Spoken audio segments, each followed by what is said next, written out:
નમસ્તે વિદ્યાર્થી મિત્રો, ધોરણ 6 ગણિતમાં આપણે પ્રકરણ 4 ભૂમિતિના પાયાના ખ્યાલોનો અભ્યાસ કરીએ છીએ. એમાં સ્વાધ્યાય 4.3ના દાખલા ગણીએ. હવે ખૂણા વિશેમાં આવ્યું છે.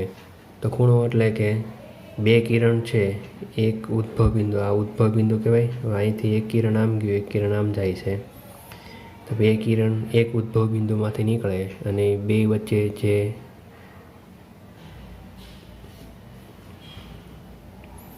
જે માપ મળે છે એને શું કહેવાય છે? ખૂણો કહેવાય છે. તો ખૂણા વિશે માહિતી આપને થોડી ઘણી આગળ ખ્યાલ છે.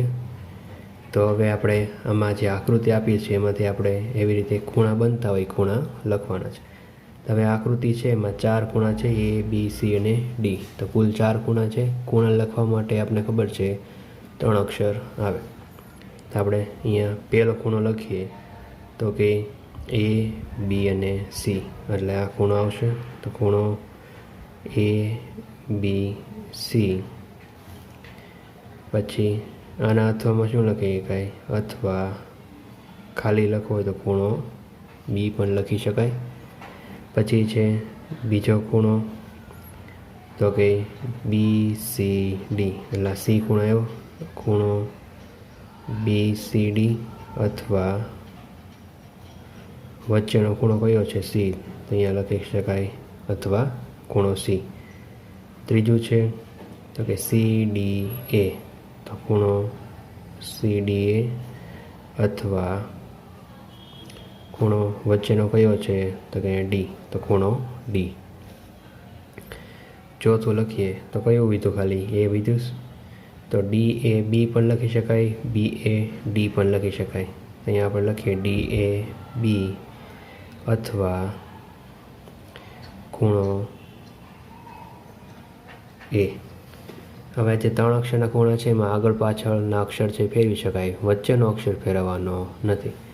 તો અહીંયા આપણે પહેલાંનું હજી એક અથવા લખવું હોય તો કેમ લખી શકાય? તો કે અહીંયા લખી શકાય C, B, A.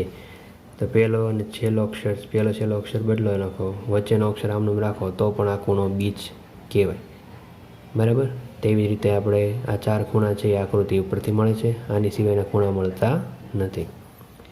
હવે બીજો પ્રશ્ન છે કે બાજુમાં આપેલી આકૃતિ પરથી માંગેલા બિંદુઓ લખો. અહીંયા એક આપને આકૃતિ આપેલી છે, એમાં એક ઉદ્ભવ બિંદુમાંથી 1, 2 અને 3 કિરણ નીકળે છે, એટલે અલગ અલગ ખૂણા હોય. પહેલો પ્રશ્ન છે ખૂણો DOE નું અંદરનું બિંદુ. તો કે ખૂણો DOE ક્યાં બને છે? કે તો આ D, O અને આ E, આ ખૂણો છે. હવે અંદરનું બિંદુ એટલે કે આટલો ભાગ છે એની અંદર બિંદુ હોવું જોઈએ. તેવું કયું બિંદુ છે? A. અહીંયા લખીએ આપણે બિંદુ A. પછી બીજો પ્રશ્ન છે ખૂણો EOF ના બહારના બિંદુ, એટલે ખૂણો બનતો હોય એની બહારનું જે બિંદુ એ લખવાનું. તો કયો ખૂણો કીધો છે? તો કે EOF. આ જે ભાગ છે એની બહાર કયા કયા બિંદુ છે? તો કે આ બાજુ C છે અને આ બાજુ A છે, કારણ કે આટલા ભાગમાં નથી C આવતો નથી A આવતો. તો અહીંયા આપણે લખીએ બિંદુ C અને બિંદુ A. આ બે છે એ કેવા છે? બહારના ભાગમાં છે. ત્રીજો પ્રશ્ન છે ખૂણો EOF પરના બિંદુ, એટલે કે આ જે ખૂણો બનાવે એ કિરણ ઉપર બિંદુ હોવા જોઈએ. તો ખૂણો EOF ક્યાં બને છે? તો કે EOF, આ જે ખૂણો છે એના પરના બિંદુ કીધા છે, એટલે આ જે કિરણ છે એની ઉપર જેટલા બિંદુ હોય એ દરેક આપણે લખવાના. તો કે એક તો E છે, B છે, પછી O આવે અને F આવે. તો કુલ 4 બિંદુ છે આ ખૂણા ઉપર છે. તો એ લખીએ આપણે બિંદુ E, B, O અને F.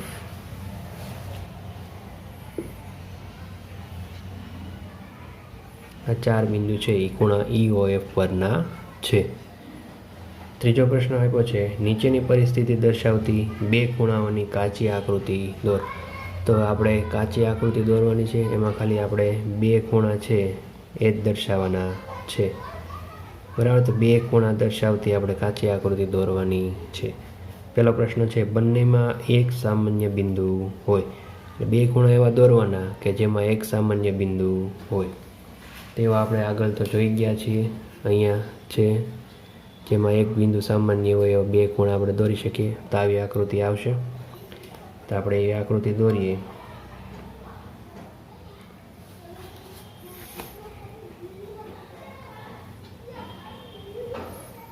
આપણે યોગ્ય માપ લઈને દોરી નાખવાનું.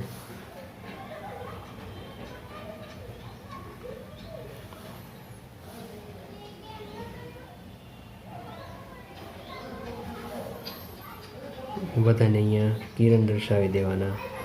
અહીંયા આપણે ઓ રાખીએ, અહીંયા એ, આ બી અને આ સી. બરાબર. તો બંનેમાં એક સામાન્ય બિંદુ હોય. તો સામાન્ય બિંદુ કયું છે? અહીંયા ઓ છે. તો અહીંયા આપણે લખીએ સામાન્ય બિંદુ ઓ છે. બીજો પ્રશ્ન છે, બે સામાન્ય બિંદુ હોય. તો બે સામાન્ય બિંદુ હોય એવા આપણે ખૂણો દોરવાનો છે. તો અહીંયા આપણે ખૂણો દોરીએ એવો.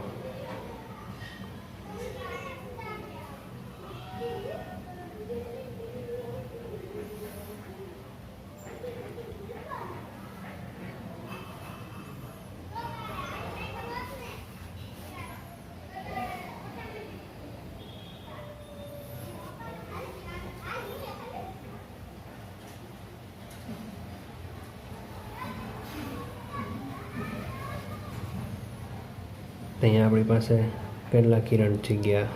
3 કિરણ છે. 1, 2 અને 3. હવે નામ આપી દઈએ. તો અહીંયા એ, આપણું બી, સી અને ડી. તો હવે આની અંદર બે સામાન્ય બિંદુ કયા કયા આવશે? તો કે એ અને સી આવશે. કારણ કે આ બાજુના ખૂણામાં અહીંયા સી બને છે અને આ બાજુના ખૂણામાં એ બને છે. બરાબર. તો સામાન્ય બિંદુ એ અને સી છે. પછી આપણે કીધું છે 3 સામાન્ય બિંદુ. તો 3 સામાન્ય બિંદુ એવો ખૂણો દોરી શકાય નહીં. તો એ લખાય આપણે કે ખૂણો દોરી શકાય નહીં. એવી જ રીતે 4 સામાન્ય બિંદુ હોય તો એનો પણ ખૂણો દોરી શકાય નહીં. તો ખાલી એક સામાન્ય બિંદુ હોય અને બે સામાન્ય બિંદુ હોય એવો ખૂણો આપણે દોરી શકીએ. એની સિવાય ખૂણો દોરી શકાય નહીં. પછી ઈની અંદર કીધું છે એક કિરણ સામાન્ય હોય. તો એક કિરણ સામાન્ય હોય એવો, તો કે અહીંયા આપને ખબર છે, અહીંયા જો આ ખૂણામાં એક કિરણ કેવું છે? બેયમાં સામાન્ય. તો એવી નવી આકૃતિ છે આપણી પાસે.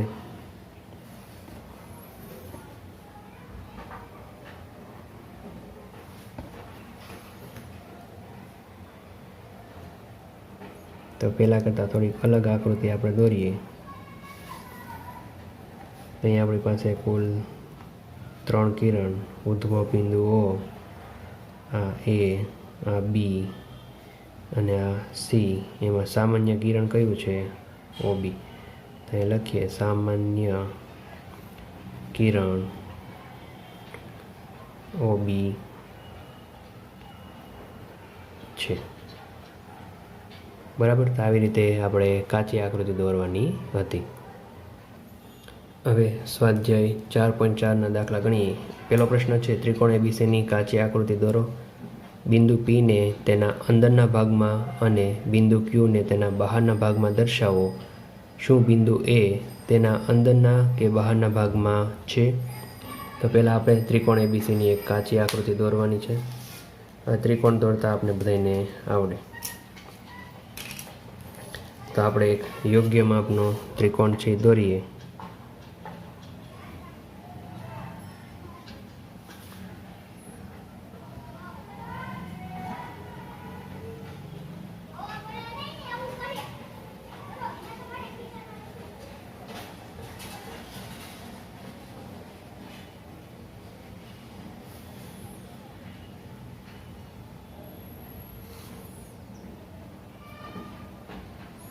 આપણું નામ છે ત્રિકોણનું ABC.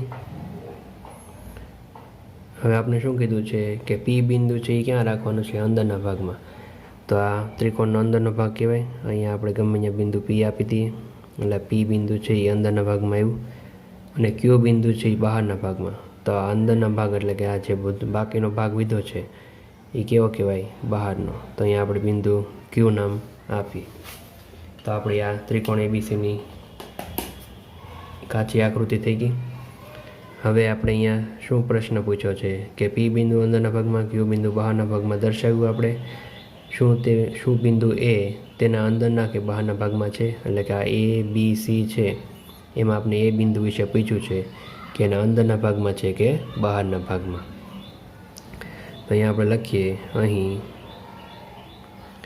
ત્રિકોણ ABC દર્શાવેલ છે. બિંદુ P તેના અંદરના ભાગમાં આવેલું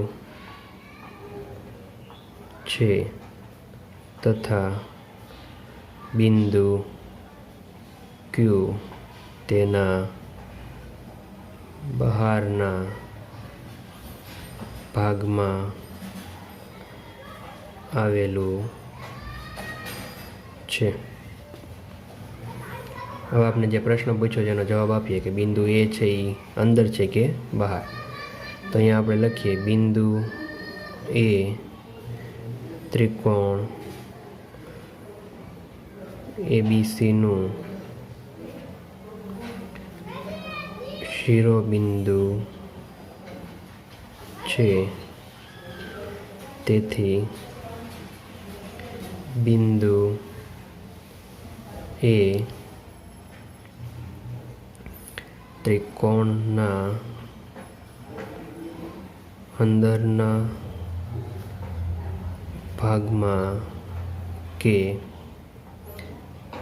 બહારના ભાગમાં નથી, પરંતુ ત્રિકોણ એબીસી પરનું બિંદુ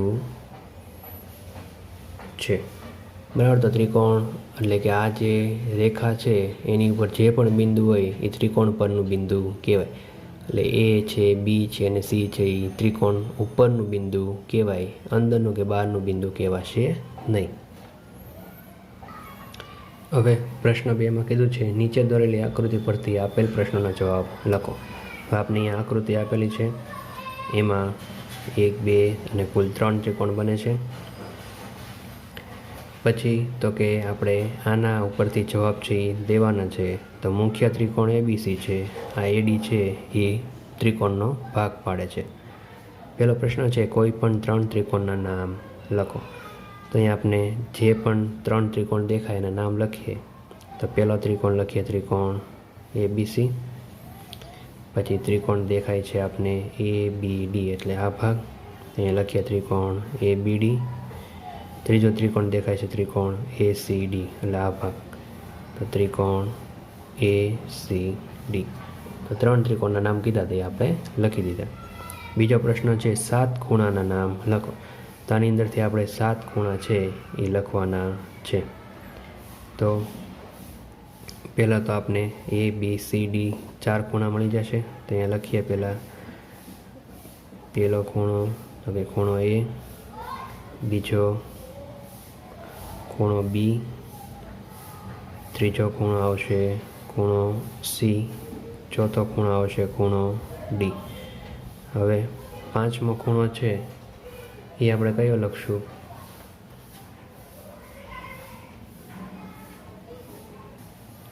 તો આપણે લખીએ BDA. તો ખૂણો BDA. છઠ્ઠો ખૂણો 3 અક્ષરનો લખીએ તો CDA. તો ખૂણો CDA. અને એક ખૂણો બાકી છે 7મો, તો લખીએ BAC. તો ખૂણો BAC. બરાબર. તો આવી રીતે ઘણા બધા ખૂણા છે એ 3 અક્ષરના નામથી પણ બને, એક અક્ષરના નામથી પણ બને છે. સીની અંદર છે 6 રેખાખંડના નામ છે આપણે આપવાના છે. તો અહીંયા જે રેખાખંડ છે એટલે 2 બિંદુ વચ્ચે જોડેલા હોય. તો અહીંયા પહેલાં આવશે AB, તો અહીંયા લખીએ AB અને રેખાખંડની નિશાની. પછી તો કે BC રેખાખંડ, પછી આવશે AC રેખાખંડ. આ ત્રિકોણ ABCના રેખાખંડ થઈ ગયા. હવે બીજામાં જોઈએ તો હવે કોણ બાકી છે, તો કે આ BD બાકી છે. તો અહીંયા લખીએ BD રેખાખંડ. પછી કયો બાકી છે, આ CD રેખાખંડ. તો 1 2 3 4 અને 5 થઈ ગયા. હજી એક બાકી છે, કયો બાકી છે, તો કે આ AD રેખાખંડ. તો AD રેખાખંડ.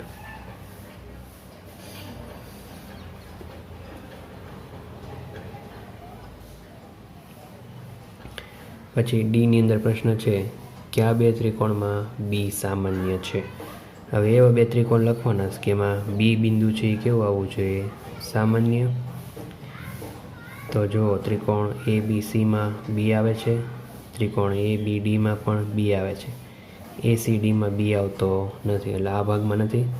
તો કે ત્રિકોણ ABCમાં છે અને ત્રિકોણ ABDમાં છે. તે 2 ત્રિકોણ મળી ગયા. અહીંયા લખીએ આપણે કે